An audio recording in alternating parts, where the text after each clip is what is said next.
So, paano po niya sinusigurado na patas, maayos at transparent ang pagpili ng mga benepisyaryo at pamamahagi ng educational support sa ilalim po ng programa niyo rito? Since we focus for the educational program, first, syempre, ang ginagawa namin dyan, nagmi-meeting muna kami, mga SK Council. Dyan yung mga SK Kagawad ko, SK Secretary, Treasurer.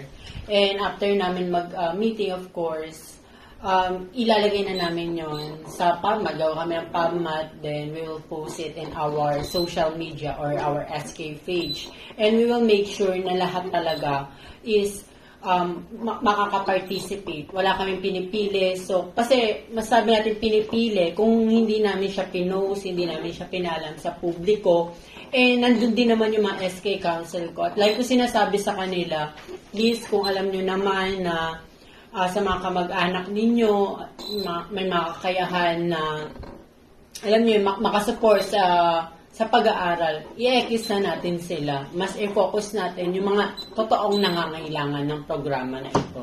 So, ayun, make sure namin, of course, lahat ng mga napipili, may picture naman yun, may documentation. So, pinapost namin sa social media kung sino talaga yung napipili para at least aware din yung mga tao kung sino nga ba yung mga napili para sa aming educational program or support. Di ba po nabanggit niyo tungkol sa scholarship? Paano scholarship? Kasi meron lang kaming educational assistant. Ayun yung para mamibigay kami na hindi pa siya sure na 300 or 200 pesos because it will depends. Kasi wala naman kaming pinipili kung ilan. Hindi namin pwede magsabi na siguro 20 lang. Hindi pwede. Kasi minimake sure namin, mas gusto namin, mas marami kaming matulungan na estudyante. Kung ilan yung nangangailangan, kung umabot ng 50, edi 50. That's the time. Doon kami pipili kung 300 ba or 200. Kung konti, edi doon tayo sa mas malaki na ipamigay. Pero kung madami naman yung nangangailangan na nag-fill out at talaga nangangailangan, so ipupush namin yung mas marami, then mas mababa yung ibibigay. Para at least mas maraming makinabang. Kasi ako dito sa barangay natin, ako lagi, quantity over quality. Yes. So, next question po. Ano naman po yung ginagawa ng SK para masubaybayan at masuri kung talagang makakatulong ba yung educational support program sa mga estudyanteng makakatanggap nito at kung naabot po nito yung mga layunin ng programa? As of now, since sabi ko naman sa iyo, nag-meeting talaga kami mga SK. Lahat, collective decision. But there's one person na siya lang mismo yung magde-decide kasi siya yung educational or yung ang tinatawag naming head ng education program. Ayan, ang head ng education namin program as of now, yan si Honorable Bless Pinoy, SK Kagawad ko. Siya rin yung mga nag-askaso ng mga school supply, kung ano may papamigay. And when it comes naman sa educational assistant, siya din isang guro, kaya mas alam niya kung sino talaga yung mga nangangailangan when it comes sa mga gantong pamimigay ng mga educational assistant. At least dito, talagang sinusuri namin, sabi ko nga sa kanila, gumawa kayo ng paraan para at least hindi, ma-filter natin kung sino talaga yung karapat-dapat. Kung as much as possible, mag-background checking, kung totoo ba yun. At least, kasi pwede naman lahat talaga magpasa. Pero at least, i-filter namin siya kung totoo ba talaga nag-aaral, taga dito. And at the same time, mostly, namin nakalike ba sa page namin, nakaka-KK profiling. Kasi pag wala doon, suspicious na, of course, hindi mga taga dito. At doon din namin na monitor kung nag-aaral sila doon sa KK profiling, kung ano yung year niya. And of course, hiningian namin sila ng mga documents, requirements, na papatunay nga talaga sila yung nag-aaral. Yes po. And sa ano naman, ayun na naman hinihingi namin at maganda yung grades.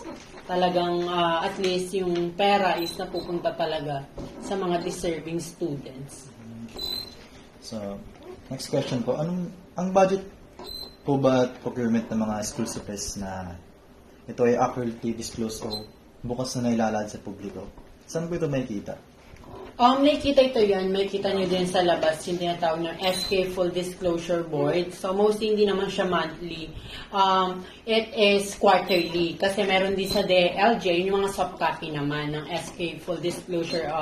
Quarterly naman namin siya ipinapasa. Yes, fully disclosed yan kasi hindi naman namin siya tinatakpan, hindi siya nasa loob ng SK Hall. So, anytime they want to see that, they can freely do it. Kasi, pag dito sa SK Hall, sa loob, of course, kapag wala kami dito, walang tao, hindi nila makikita. And number one, yung sa KK assembly namin. Pinapakita lahat ng mga documents doon, kung magkano yung napupuntang budget dito sa educational, sa health, sa livelihood, sa iba't ibang mga programa na aming ginagawa dito. So, we will make sure na, of course, fully disclose lahat ng mga, at isa sa mga course, important, yung mga SK kagawad ko, yung SK council, kasi sila yung first hand na makakita ng mga project, yung procurement process, na dumadaan talaga sa mga proseso, and sila rin naman yung pipirma.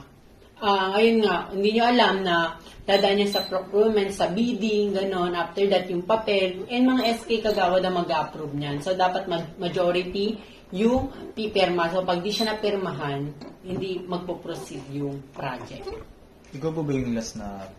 Yes, ako yung last, pero kailangan yan. 5 sa SK kagawad ko ang makakapirma. So, pag hindi majority, hindi magpo-proceed yung project. So, ayan, may nakikita talaga. Kasi mga SK kagawad ko sila yung person na makakakita ng mga procurement or yung bidding na tinatawag.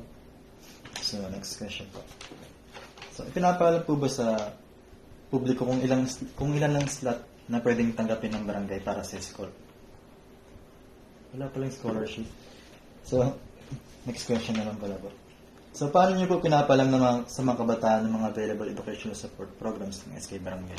Ayun, number one, of course, ayun nga, nag-meeting kami, of course, meron kaming budget for educational program. So, number one yun, andyan yung school supply. At pinasok namin sa school supply, andyan yung educational assistance, board assistance, ano pa, na pwede namin. Ayun lang, mostly sa education, ayun. Ipinapaalam namin, by posting it on our social media, na lahat talaga is makakakita. When it comes sa mga slot, nasabi ko naman sa'yo kanina, wala kaming sinasabi na 10 left slot only, ganon. Wala kaming ganon lagi. Kasi sa mga project namin, hindi namin sinasabi, kunyari ito nga, hindi nila alam na 1,000 yung papamigay namin. So, we just post it on our social media kung ilan yung yung makita namin, ayun, doon kami nagpo-focus. Pero mostly talagang sinosobrahan namin. Ayoko kasi yung may masabi yung tao. Kaya dapat lagi talaga may sobra sa project. Kasi hindi talaga, that's the time, meron talaga na may mga project kami na kulang. Pero pinapaliwanag naman namin na ayun lang yung nandiyan, ayun lang yung pieces, and first come, first serve basis. Pero sa mga educational namin, like board and educational assistant, wala siyang minimum or maximum. So kung ilan yung magpasa, kasi mapipilter din naman namin sila doon. So, next question po. Ano po yung mga hakbang o proseso na sinusunod nyo kapag may estudyante ng tatanong o nagreklamo po kung bakit siya hindi napili para sa education? Pwede freely naman siya magtanong, ganon. As SK, pwede na siya magtanong. And may mga requirements. As of na wala pa talaga na kaming nasisimulan kasi magpapasapan pa. Kaya sinabi ng SK, ayan, mamimigay muna tayo ng school supply. Siguro later on, siguro first month, second month, mag-i-start na yung schooling. And dyan na talaga lalabas yung mga gastos. And mag-require talaga kami, papaliwain namin na ito, may mga requirements tayo na ganyan, na kailangan ganito yung grades, nangangailangan talaga. And syempre gano'n, ipopokus talaga namin yung mas nangangailangan over sa diba? Kunyari, 2 tao, ito may kaya naman, tapos ito, diba? Sino pipiliin mo?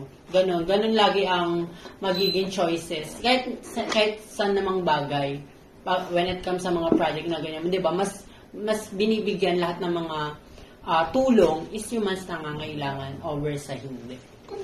So, last question po. Meron po bang nakasulat na written guidelines or official barangay ordinance kung saan po mali nakalagay dito yung mga katarang program? As of now, wala pa since hindi pa, ongoing pa naman siya. But we will going to make a resolution regarding our educational assistants and board assistant kung ano yung mga requirements, guidelines para paano makakuha yung mga kabataan. So, since ongoing naman yung ano nyo, kapag nagawa namin, nag-draft namin yung resolution, ordinance, pwede namin ibigay sa inyo. At least permado na mga councilyo, nandun yung guidelines, at least magamit nyo sa case study ninyo. Yan. So, yun lang po. Ayun.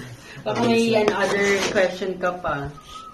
Balak po namin kumuha na dun sa nakaraang interview. Ito paano hindi mo na, paano nyo po ipinamamag, ay ito meron. Parang nasabi niyo na po kasi kanina. Paano nyo sinulatin? Parang mauulit lang po ulit.